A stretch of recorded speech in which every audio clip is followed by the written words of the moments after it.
Shalom saudara-saudara yang dikasihi oleh Tuhan. Gereja itu dibangun oleh Yesus Kristus. Dan gereja itu dimulai ketika pencurahan Roh Kudus.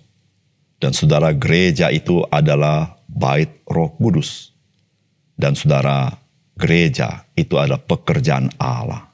Oleh karena itu, kita sebagai gereja yang melayani, kita harus tunduk kepada pimpinan Tuhan, bagaimana kita melayani. Salam jumpa dalam program Tuhan adalah Gembalaku. Saudara, kita sering mendengar perkataan nasihat seperti ini.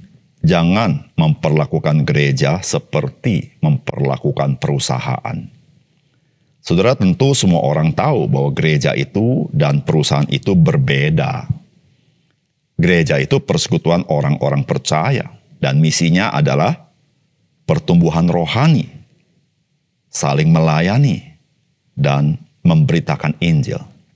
Sedangkan perusahaan adalah organisasi bisnis, dan orientasinya adalah keuntungan dengan pelbagai cara tentunya. Saudara, dalam mengembangkan perusahaan, maka seorang bisnismen dapat mempelajari prinsip-prinsip dari buku-buku tentang bagaimana memanage perusahaan, bagaimana melakukan pemasaran, dan strategi-strategi keuangan, dan lain sebagainya. Saudara, bagaimana dengan gereja Tuhan?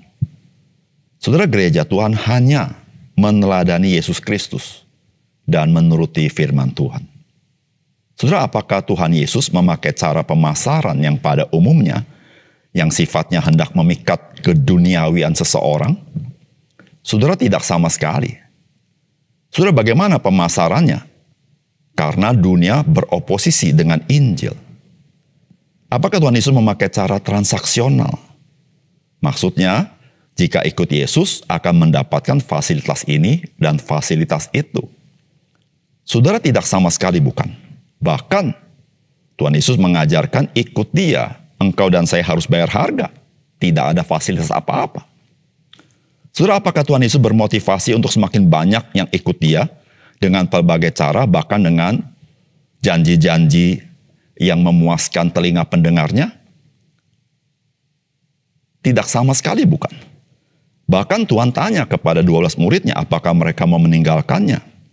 Saudara, jelas sekali, perusahaan memelihara customernya, langganannya, sebaik-baiknya. Itu berbeda dengan Tuhan Yesus memelihara murid-muridnya. Saudara, mari kita membaca 1 Petrus pasal 5 ayat 1-4. Aku menasihatkan para penatua di antara kamu, aku sebagai teman penatua dan saksi penderitaan Kristus, yang juga akan mendapat bagian dalam kemuliaan yang akan dinyatakan kelak. Gembalakanlah kawanan domba Allah yang ada padamu, jangan dengan paksa tetapi dengan sukarela sesuai dengan kehendak Allah. Dan jangan karena kamu mencari keuntungan, tetapi dengan pengabdian diri. Janganlah kamu berbuat seolah-olah kamu mau memerintah atas mereka yang dipercayakan kepada kamu, tetapi hendaklah kamu menjadi teladan bagi kawanan domba itu. Maka kamu apabila Gembala Agung datang, kamu akan menerima mahkota kemuliaan yang tidak dapat layu. Saudara yang dikasihi oleh Tuhan, saat ini Rasul Petrus menulis surat khusus kepada para penatua. Saudara, dalam bahasa hari ini, kita mengenal yang disebut dengan presbiter. Maka kita mengenal disebut dengan presbyterian. Atau gereja yang presbyterian, itu adalah gereja dengan sistem pemerintahan dari pengajaran reform tentunya. Nah, saudara, presbiter itu adalah pemimpin gereja. Yaitu orang-orang yang dipercaya oleh persekutuan orang percaya untuk memimpin gereja, yang hari ini juga disebut sebagai penatua, yang mungkin yang lebih familiar di telinga kita itu majelis, saudara. Tetapi kalau sebut orangnya, itu adalah penatua. Tentulah saudara, para penatua ini haruslah orang-orang percaya yang rohani dan mencintai Tuhan, mencintai gereja. Sebab tidak mudah saudara menjadi pemimpin gereja, khususnya pada masa itu, terkait dengan tidak populer, karena minoritas, dimusuhi, sehingga saudara acap kali bisa mengalami penderitaan dan penganiayaan. Saudara, bagaimana dengan pemimpin gereja hari ini? Saudara menjadi pemimpin gereja hari ini berbeda-beda tantangannya sesuai konteks di mana ia melayani. Namun tetap saudara memiliki prinsip yang sama, yaitu ada harga yang harus dibayar ketika kita mau melayani Kristus sungguh-sungguh. Saudara, apakah pesan firman Tuhan bagi kita hari ini? Yang pertama, saudara pemimpin gereja dipanggil oleh Tuhan untuk menggembalakan jemaat Tuhan dengan kerelaan dan pengabdian. Saudara, firman Tuhan berkata, "Aku menasihatkan para penatua di antara kamu, aku sebagai teman penatua dan saksi penderitaan Kristus, yang juga akan mendapat bagian dalam kemuliaan yang akan dinyatakan kelak. Gembalakanlah kawanan domba Allah yang ada padamu, jangan dengan paksa, tetapi dengan sukarela sesuai dengan kehendak Allah, dan jangan karena mau mencari keuntungan, tetapi dengan pengabdian diri." Saudara, panggilan Tuhan kepada pemimpin gereja jelas, saudara, yaitu menggembalakan kawanan domba Allah. Atau dalam terjemahan lain, memberi makan kepada domba-domba Allah. Atau dalam bahasa mudahnya, tugasnya adalah merawat umat Tuhan. Memelihara umat Tuhan. Supaya umat Tuhan tidak terlantar. Nah, saudara yang kasih dalam Tuhan, sebagai pemimpin gereja, maka saudara, Alkitab mengajarkan kepada kita supaya kita ini melayani dengan kerelaan, bukan karena terpaksa. Saudara, mengapa sih Rasul Petrus bicara memimpin gereja itu terpaksa? Saudara, itu memberitahukan kepada kita, karena sebagai pemimpin gereja, kita bukan mengusahakan hak-hak kita, tetapi kita menuntut diri dengan kewajiban kita. Saudara, ketika kita bicara hak-hak, itu adalah kenikmatan. Tetapi menjadi pemimpin gereja, kita lupakan hak-hak kita.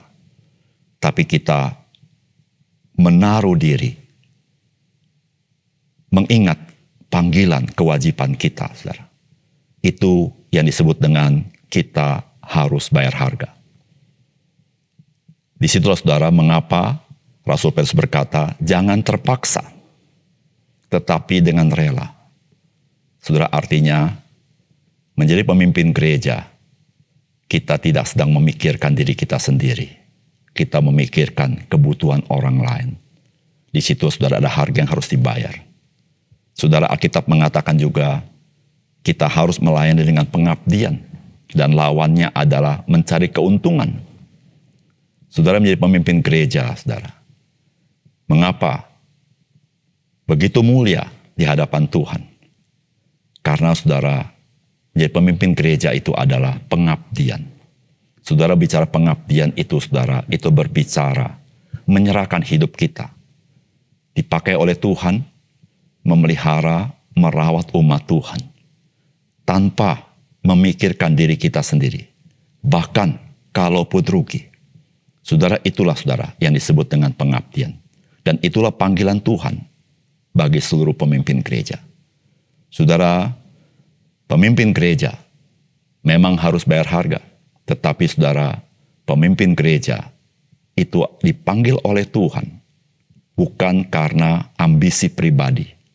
Tetapi karena panggilan Tuhan. Oleh karena itu, saudara yang kasih dalam Tuhan, jikalau engkau adalah pemimpin gereja, ingatlah, panggilan utama bagi kita adalah menggembalakan domba-domba itu. Dengan kerelaan hati dan dengan penuh pengabdian. Yang kedua, saudara, pemimpin gereja dipanggil oleh Tuhan bukan untuk memerintah, melainkan untuk memberi teladan sehingga pada waktu gembala agung kita datang, kita boleh menerima kemuliaan yang tidak layu. Saudara, firman Tuhan berkata, janganlah kamu berbuat seolah-olah kamu mau memerintah atas mereka yang dipercayakan kepada kamu, tetapi hendaklah kamu menjadi teladan bagi kawanan domba itu. Maka kamu apabila gembala agung datang, kamu akan menerima mahkota kemuliaan yang tidak dapat layu. Saudara, ketika kita berbicara tentang pemimpin, maka itu equal, sejajar, setara dengan memerintah. Seorang pemimpin dia memerintah anak buahnya. Namun saudara, ketika kita membaca kitab suci, maka ini berbeda sekali. Kalau saudara pemimpin perusahaan, maka saudara memerintah anak buah saudara karena saudara pemimpin perusahaan.